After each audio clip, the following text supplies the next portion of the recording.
सेवा सदन उपन्यास मुंशी प्रेमचंद भाग 25। सार्वजनिक संस्थाएं भी प्रतिभाशाली मनुष्य की मोहताज होती हैं। यद्यपि विट्ठलदास के अनुयायियों की कमी न थी, लेकिन उनमें प्रायः सामान्य अवस्था के लोग थे। ऊंची श्रेणी के लोग उनसे दूर भागते थे। पद्म सिंह के सम्मिलित होते ही इस संस्था में जान पड़ गई। नदी की पतली धार उमड़ पड़ी। बड़े आदमियों में उनकी चर्चा होने लगी। लोग उन पर कुछ कुछ विश्वास करने लगे। पद्म सिंह अकेले न आए। बहुधा किसी काम को अच्छा समझकर भी हम उसमें हाथ लगाते हुए डरते हैं। नक्कू बन जाने का भय लगा रहता है। हम बड़े आदमियों के आम मिलने की राह देखा करते हैं। ज्यों ही किसी ने रास्ता खोला, हमारी हिम्मत बंध जाती है। हमको हंसी का डर नहीं रहता। अकेले हम अपने घर में भी डरते हैं। दो होकर जंगलों में भी निर्भय रहते हैं। प्रोफेसर रमेश दत्त, लाला भगतराम और मिस्टर रुस्तम भाई गुप्त रूप से विट्ठलदास की सहायता करते रहते थे। अब वो खुल पड़े। सहायकों की संख्या दिनों दिन बढ़ने लगी। विट्ठलदास सुधार के विषय में मृदुभाषी बनना अनुचित समझते थे, इसलिए उनकी बातें अरुचिकर न होती थीं। मीठी नींद सोने वालों को उनका कठोर नाद अप्रिय लगता था। विट्ठलदास को इसकी चिंता न थी। पद्म सिंह धनी मनुष्य थे। उन्होंने बड़े उत्साह से वेश्याओं को शहर के मुख्य स्थानों से निकालने के लिए आंदोलन करना शुरू किया। म्यूनिसिपैलिटी के अधिकारियों में 2-4 सज्जन विट्ठलदास के भक्त भी थे, किंतु वे इस प्रस्ताव को कार्यरूप में लाने के लिए यथेष्ट साहस न रखते थे। समस्या इतनी जटिल थी, उसकी कल्पना ही लोगों में भयभीत कर देती थी। वे सोचते थे कि इस प्रस्ताव को उठाने से न मालूम शहर में क्या हलचल मचे। शहर के कितने ही रईस, कितने ही राज्य पदाधिकारी, कितने ही सौदागर इस प्रेम मंडी से संबंध रखते थे। कोई ग्राहक था, कोई पारखी।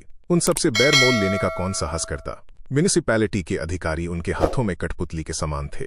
पद्म सिंह ने मेंबरों से मिल मिलाकर उनका ध्यान इस प्रस्ताव की ओर आकर्षित किया। प्रभाकर राव की तीव्र लेखनी ने उनकी बड़ी सहायता की। पैम्फलेट निकाले गए और जनता को जागृत करने के लिए व्याख्यानों का क्रम बांधा गया। रमेश दत्त और पद्म सिंह इस विषय में निपुण थे। इसका भार उन्होंने अपने सिर ले लिया। अब आंदोलन ने एक नियमित रूप धारण किया। पद्म सिंह ने ये प्रस्ताव उठा तो दिया, लेकिन वो इस पर जितना ही विचार करते थे उतने ही अंधकार में पड़ जाते थे। उन्हें ये विश्वास न होता था कि वेश्याओं के निर्वासन से आशातीत उपकार हो सकेगा। संभव है उपकार के बदले अपकार हो। बुराइयों का मुख्य उपचार मनुष्य का सद्ज्ञान है। इसके बिना कोई उपाय सफल नहीं हो सकता। कभी कभी वो सोचते सोचते हताश हो जाते, लेकिन इस पक्ष के एक समर्थक बनकर वे आप संदेह रखते हुए भी दूसरों पर इसे प्रकट न करते थे।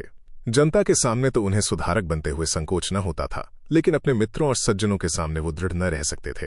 उनके सामने आना शर्मा जी के लिए बड़ी कठिन परीक्षा थी। कोई कहता, किस फेर में पड़ गए हो, विट्ठलदास के चक्कर में तुम भी आ गए। चैन से जीवन व्यतीत करो, इन सब झमेलों में क्यों व्यर्थ पड़ते हो। कोई कहता, यार मालूम होता है तुम्हें किसी औरत ने चरका दिया है, तभी तुम वेश्याओं के पीछे इस तरह से पड़े हो। ऐसे मित्रों के सामने आदर्श और उपकार की बातचीत करना अपने को बेवकूफ बनाना है।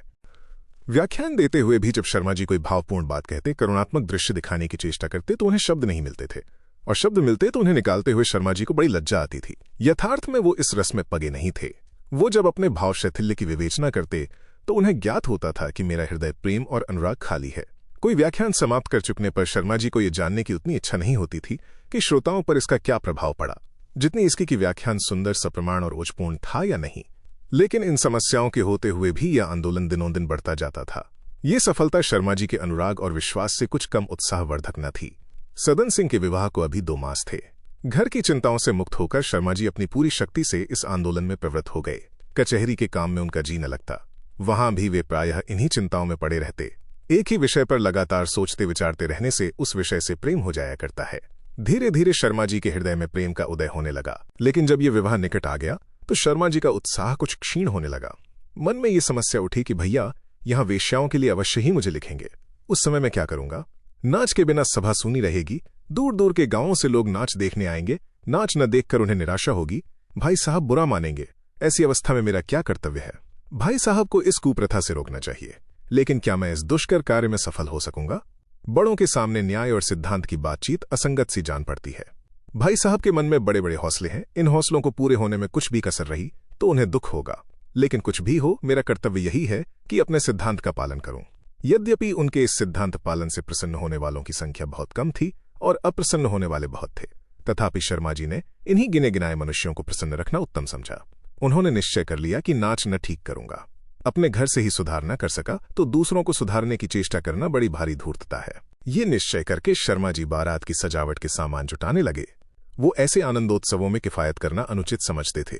इसके साथ ही वो अन्य सामग्रियों के बाहुल्य से नाच की कसर पूरी करना चाहते थे, जिससे उन पर किफायत का अपराध न लगे। एक दिन विट्ठलदास ने कहा, इन तैयारियों में आपने कितना खर्च किया। शर्मा जी बोले, इसका हिसाब लौटने पर होगा। विट्ठलदास बोले, तब भी 2000 से कम तो न होगा। शर्मा जी बोले, हाँ, शायद कुछ इससे अधिक ही हो। विट्ठलदास बोले, इतने रुपए आपने पानी में डाल दिए, किसी शुभ कार्य में लगा देते तो कितना उपकार होता। अब आप सरीखे विचारशील पुरुष धन को यूं नष्ट करते हैं तो दूसरों से क्या आशा की जा सकती है। शर्मा जी ने कहा, इस विषय में मैं आपसे सहमत नहीं हूं। जिसे ईश्वर ने दिया हो उसे आनंदोत्सव में दिल खोलकर व्यय करना चाहिए। हाँ, ऋण लेकर नहीं, घर बेचकर नहीं, अपनी हैसियत देखकर। हृदय का उमंग ऐसे ही अवसर पर निकलता है। विट्ठलदास बोले, आपकी समझ में डॉक्टर श्यामाचरण की हैसियत 10-5 हजार रुपए खर्च करने की है या नहीं? शर्मा जी बोले, इससे बहुत अधिक है। विट्ठलदास बोले, मगर अभी अपने लड़के के विवाह में उन्होंने बाजे गाजे नाच तमाशे में बहुत कम खर्च किया। शर्मा जी बोले, हाँ, नाच तमाशे में अवश्य कम खर्च किया, लेकिन इसकी कसर डिनर पार्टी में निकल गई, बल्कि अधिक। उनकी किफायत का क्या फल हुआ? जो धन गरीब बाजे वाले, फुलवारी बनाने वाले, आतिशबाजी वाले पाते, वो मुरे कंपनी और व्हाइट वे कंपनी के हाथों में पहुंच गया। मैं इसे किफायत नहीं कहता, ये अन्याय है।